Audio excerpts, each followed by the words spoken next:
Salve, salve galera do Darkside, tudo bem com vocês? Começando mais um vídeo aqui no canal e hoje para dar as minhas impressões sobre o Capitão América 4 Admirável Mundo Novo. Na semana passada eu publiquei um vídeo falando do que a gente poderia esperar, do que você precisava saber sobre o filme antes de ir para o cinema. E hoje eu vou falar das minhas impressões depois que eu assisti o filme.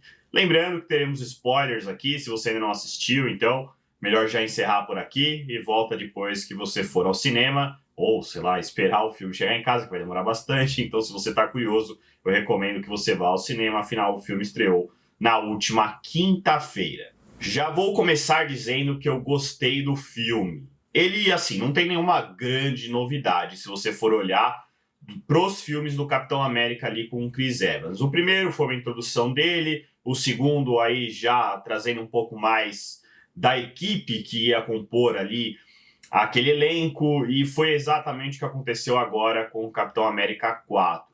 A introdução dele, né, essa virada de chave do Sam Wilson como Capitão América aconteceu na série, então eles tiveram mais tempo, né, mais espaço para explorar várias das questões éticas, das questões da cabeça dele, né, do fato dele ter ficado 5 anos fora, depois voltado ali na batalha e assimilando também a partida do Capitão América do Steve Rogers, lembrando que ele ainda não foi dado como morto, o Steve Rogers, ele só é um senhor de idade bastante avançada.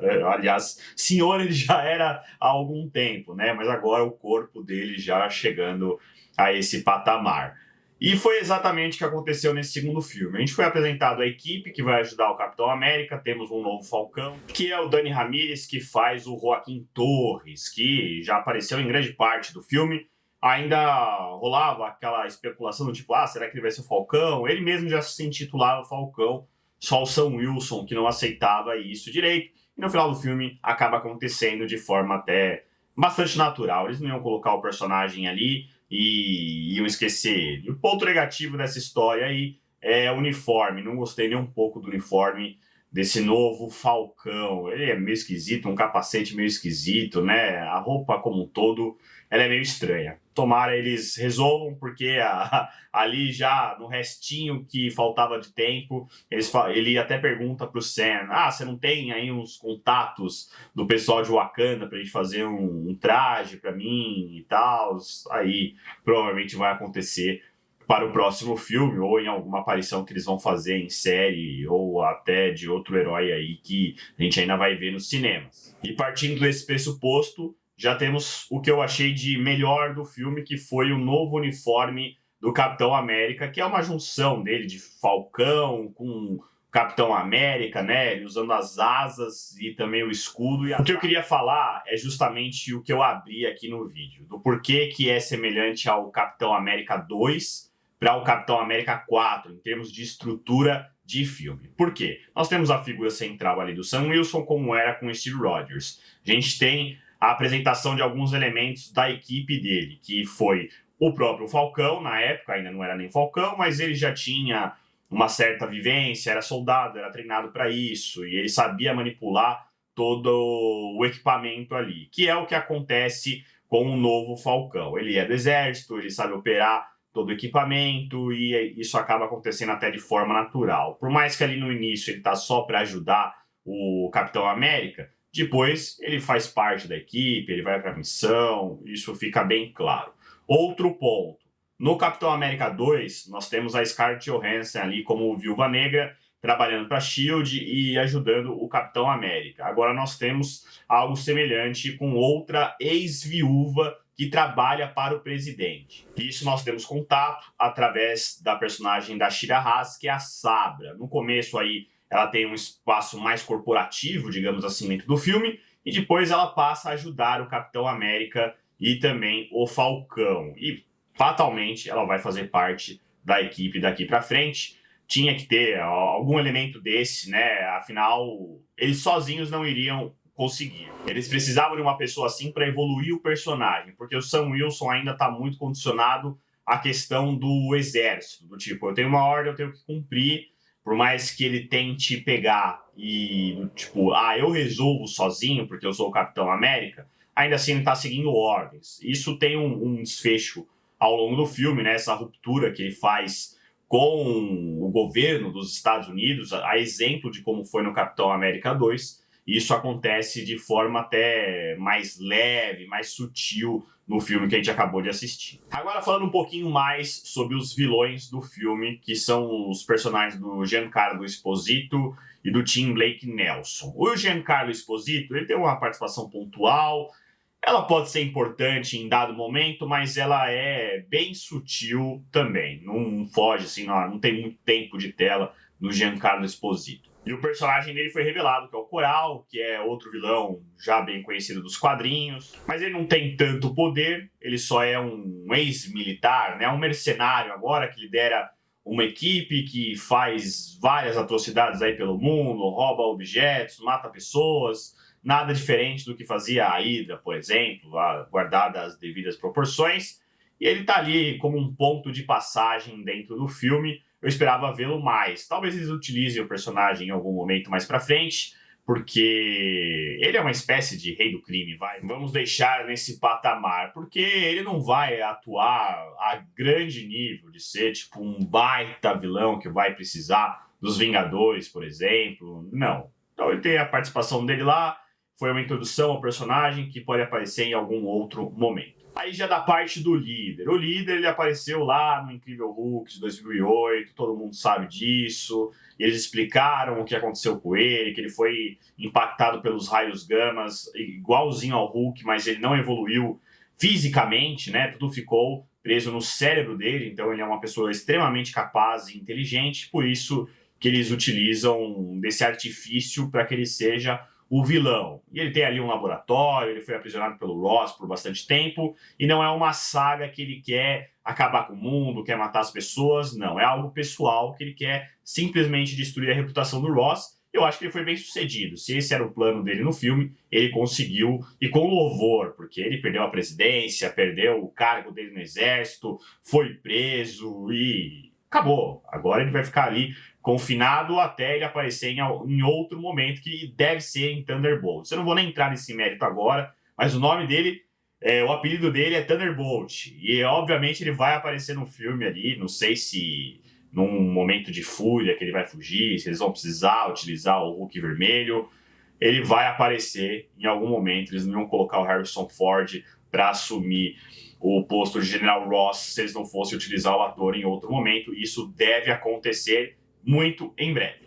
Eu comentei com vocês no vídeo da semana passada sobre o Isaiah Bradley e de fato foi bastante importante para a trama e sobretudo para o Sam Wilson. Tem aquela coisa, foi um soldado, ele fez algumas missões, mas foi renegado. Ele não tem o sucesso estrondoso do Steve Rogers, e isso é apresentado mais uma vez, até porque eles tinham que falar disso para a galera que não assistiu a série. E foi o que eles trouxeram, explicaram que ele era um super soldado, ele tomou o soro, inclusive é um dos dilemas que o próprio Sam viveu, e isso é retratado no filme. E ali o ponto de virada começa a se desenrolar, é quando ele recebe o comando de controle mental, que eu vou trazer esse ponto daqui a pouquinho, e tenta assassinar o presidente. Não é exatamente uma tentativa de assassinato.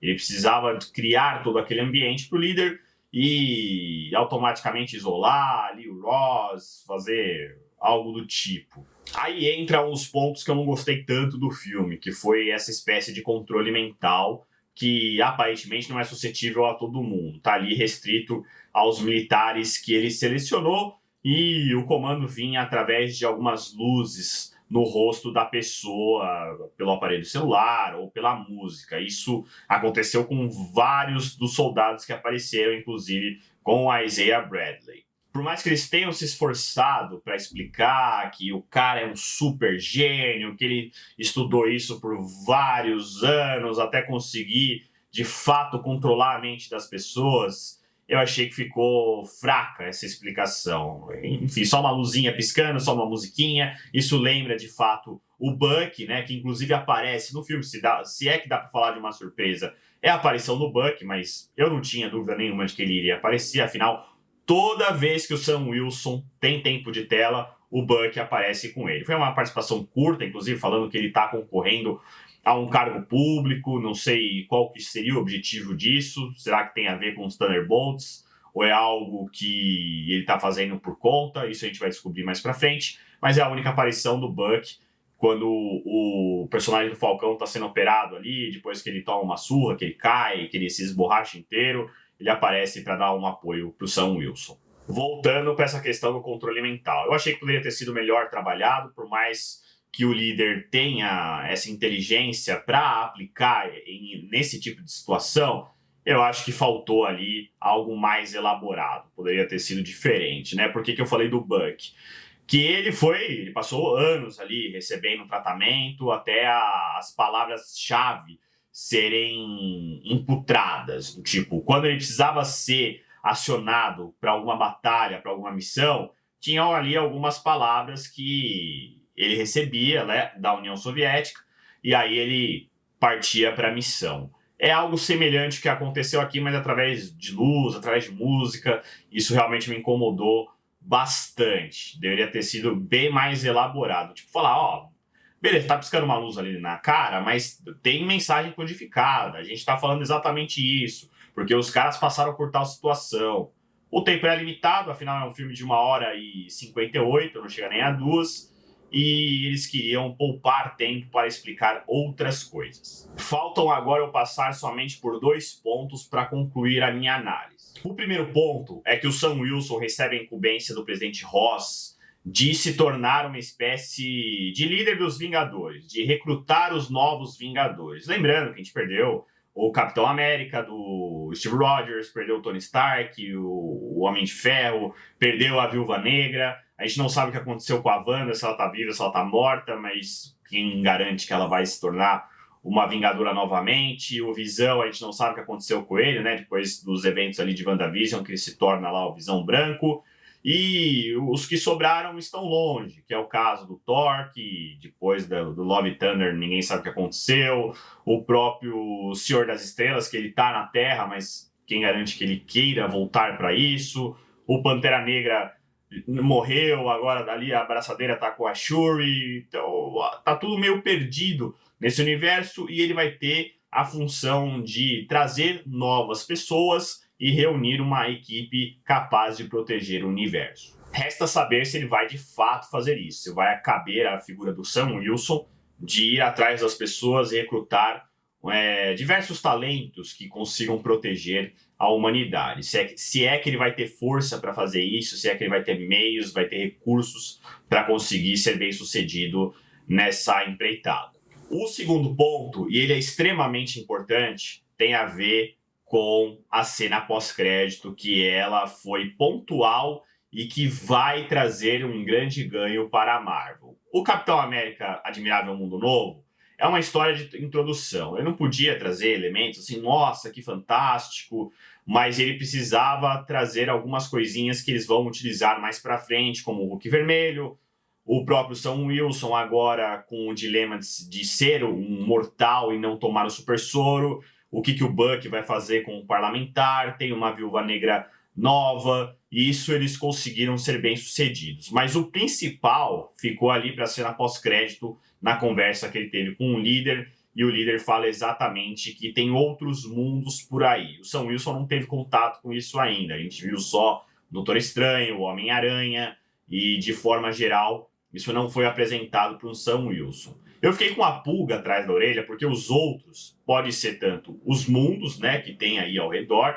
afinal teremos aí o Quarteto Fantástico, ou ele pode estar falando dos outros personagens que estão por aí, que é o caso do Kang, como a gente viu no final do Loki, que ali a morte do Kang, que cuidava da linha temporal, acarreta que os outros agora têm permissão para passear livremente entre os universos. E por mais que tenha todo esse imbróglio com o Jonathan Majors, que foi demitido, a Marvel já procurou outro ator para assumir esse papel, não deu certo, aparentemente não deu certo, não sei se ele segue nessa busca, mas o fato dele falar os outros imediatamente me trouxe a lembrança dos Kangs ali reunido no final do Loki, e que em algum momento isso deve ser relembrado. Nem que seja só para dar um fim neles ali com o Dr. Doom. Vai que ele aparece e aniquila todos os Kangs. Esse é um trabalho gigantesco. Mas o Victor Von Doom tem, de fato, esse poder de acabar com todos os Kangs. Ele é um ser extremamente inteligente.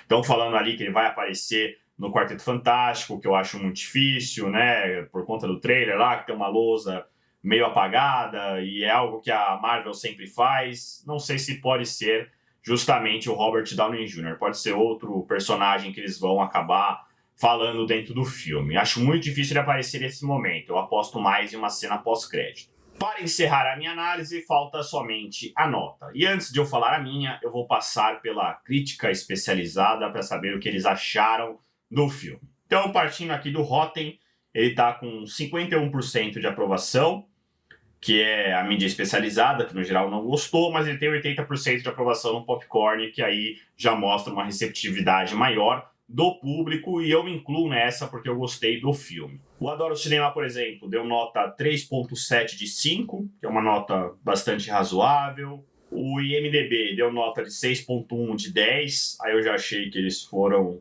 um pouco mais criteriosos. Não sei se eu daria uma nota 6. O filme é melhor do que uma nota 6. Por isso que a minha nota seria de 7.5. É um filme que você precisa assistir no cinema? Eu acho que sim. Ele é bastante interessante, ele traz elementos que vão ser utilizados principalmente para os Vingadores, que agora são obra dos irmãos Russo, e tem uma série de coisas que ainda vão acontecer nesse universo que a gente conhece até chegar em Vingadores. Eu tô apostando muito no Quarteto Fantástico. E esse filme, como introdução para os Vingadores 5, que será lançado no ano que vem, é muito importante. Eles vão ter que correr, de certa forma, com todos os filmes aí, para tentar explicar de alguma forma o próximo vilão e o enredo da história como um todo, mas eu acho que eles estão no caminho. O Capitão América, Admirável Mundo Novo, já é algo melhor do que tudo que a Marvel fez no ano passado, que é para se esquecer.